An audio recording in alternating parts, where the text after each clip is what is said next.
Welcome viewers, welcome to my channel. Students, those who are new to my channel, please share my channel, like it and subscribe it. Students, this is your channel. If you have any doubt, any type of questions in your mind for your mathematics, please don't hesitate to write in the comment box. आपको अगर कहीं पर कुछ difficulties है आप ज़रूर पूछिए. आज हम क्लास 10 के लिए प्रोबेबिलिटी का एक क्वेश्चन लेके आए हैं. A game of tossing 1 rupee coin. देखो यहाँ पर ये 1 रुपी कॉइन को टॉस कर रहा है 3 times and nothing is outcome each time. Honey wins if all the tosses give the same result. That is their heads or 3 tails. 3 heads or 3 tails. Loses otherwise. Calculate the probability that Hanif will lose the game.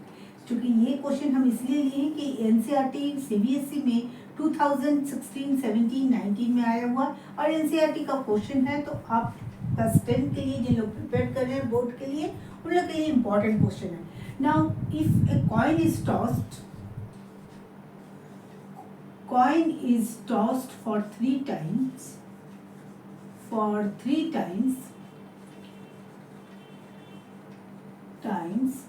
the possible outcomes क्या होगा? outcomes क्या होगा? आप याद रखिएगा, आपको will lose the game, not the win. You have to find the probability of lose the game. पहले outcome क्या होगा वो हम लिख लेते हैं. हेड से शुरू करते हैं. हेड, तीनों हेड आए.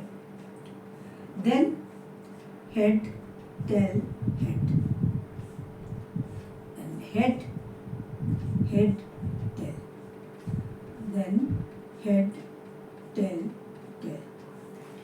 अब अगर टेल से शुरू करते हैं, पहले tail, head, head, then tail,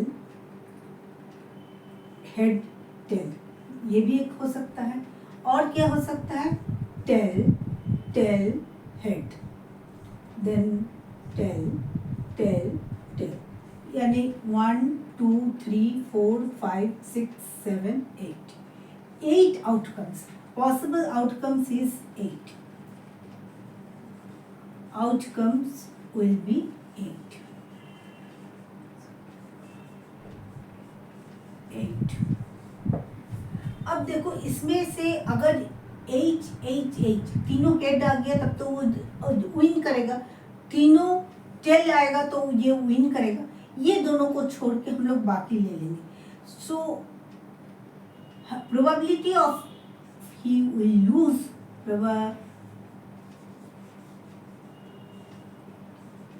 of Hanif will lose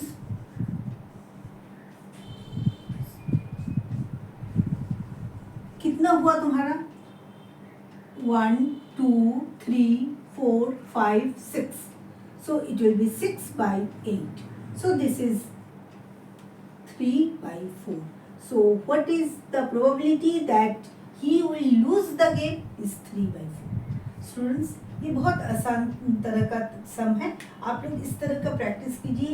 ये 3 मार्क्स के लिए क्वेश्चन आप लोग का बोर्ड एग्जाम में आता है. आपको ठीक से लिखना पड़ेगा. If coin is tossed for 3 times, पहले आप पॉसिबल आउटकम्स को लिख लीजिए. फिर पॉसिबल आउटकम्स लिखने का भी एक तो तरीका होता है. जैसे हम हेड से शुरू किए, तीनों हेड, फिर हेड, टेल, हेड, फिर हेड, हेड, टेल हम कर दिए, फिर हेड, टेल, टेल. इस तरह से आप हेड का पहले एक जगह कर लीजिए. फिर टेल से अगर शुरू करते हैं, tail, head, head, then tail, head, tail, tail, tail, head, and तब आपका रिपीट नहीं होगा. Tail, tail, tail. लेकिन ये दोनों केस में तो वो विन कर रहा है, बाकी केस में वो लूज कर रहा है. तो बाकी केस हो गया 6 by 8. So this is 3 by 4.